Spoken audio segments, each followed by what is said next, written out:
Samantala, mala concert na performances ang pinakita ni Sparkle star Patrick Quiroz sa celebration ng kanyang 24th birthday.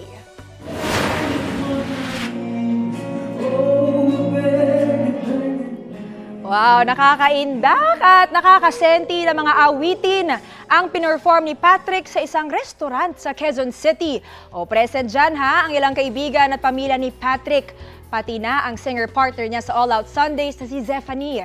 Excited na rin si Patrick sa malaking production number ng Ayos Barkada sa Linggo at may ilan din siyang recording project na gagawin sa susunod na buwan. At wish naman ni Patrick na bumalik na sa pag-arte at isa sa mga gusto niyang makasama ang star of the new gen, Jillian Ward. Wow! Kapuso, para sa mga maiinit na balita, mag-subscribe sa GMA Integrated News sa YouTube.